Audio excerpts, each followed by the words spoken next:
I'm Jessica Pebsworth, the Communications Director for the City of Lufkin, here with Assistant City Manager Jason Arnold. Jason, I know late last night we got some bad news about a few of our wells. Where do we stand today with everything? Yeah, we did. We had a setback. We didn't have great news this time yesterday, and we had some setbacks last night. Just unfortunately, it's kind of how the week's gone. But I'm really excited to say that we're in a lot better situation this time yesterday than we were yesterday, and we can kind of see that light at the end of the tunnel. So currently, we have 6 of our 9 wells operating, which is significant. We have all 3 of our water plants operating, and so that's significant. So we are boosting every bit of the water that we can as aggressively as we can into the system.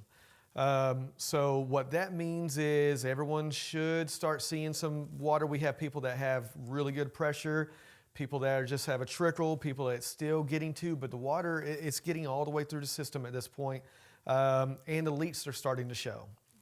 And that's a good and bad thing. One, because it's bad because it's a leak and that water's going underground, and that's a very precious resource right now. But as they show themselves, we're able to fix them. And so that's going to be the same thing at people's houses, where if the plumber can actually see your leak, they're going to be able to fix it. So those are good things. And every time one of those leaks gets fixed, we're going to add pressure to the system. It's going to just make it run just smoother and more efficiently. So that's going to be good for all of us. So that's a good thing. As far as the wells go, like I mentioned, we're running 6 out of 9 right now. Encore is on scene, trying to work on those other 2. That's going to be just a power issue. And so, man, they've just been a godsend, and so they're doing a really great job. So we really expect for them to take care of that for us. Not going to give a time frame because it's an absolute mess out there, as you can imagine. What maybe some people don't realize is these well fields, I mean, they're out in the woods. So for every one of those trees or branches that fell in people's yards, I mean, you can imagine what it looks like out there. Absolutely. So Encore, they have a mess to deal with, but they're doing an absolutely beautiful job with it.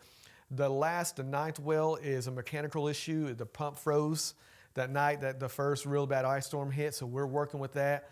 It's not an easy fix, but we have very qualified people, and they're working on it. I promised you yesterday we're not going to stop until it's done, and we haven't stopped yet. It's not done, and we're not going to stop. We're going to be busy through the weekend. We know that, but we're going to take care of those leaks that are on our side. We're going to come and help people shut off leaks that are on their side, and really just keep working through the process.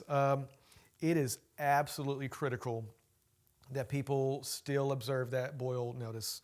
We don't do that much here, and so it's a little different than people are used to.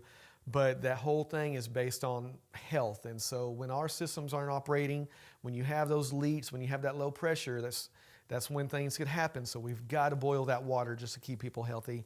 So just don't get too comfortable, too complacent. Boil that water until we say otherwise, and we'll let everybody know. And keep checking leaks. If you went outside a couple hours ago, everything was fine, go outside again and keep doing it. New leaks are going to show. The more the pressure rises, the more opportunities for them. So we got to make sure people stay diligent and keep looking. Let us know when there's a problem, and we'll help any way we can. But we kind of see that light at the end of the tunnel. It was a beautiful sunny day, which we needed. Weather should be better tomorrow, and so we're getting there. If someone has a leak and they can't turn the water off by themselves, do we still have that call center up and running? Yeah, absolutely. So we're going to have the call center going all the way through tonight. 8 a.m. tomorrow. We have all the ladies and gentlemen in there just taking care of that, answering all the phone calls. So they'll be there at minimum through 8 in the morning. If something changes or the situation dictates, we'll either bring in new people or we'll keep it going. But right now it's scheduled at least through tonight.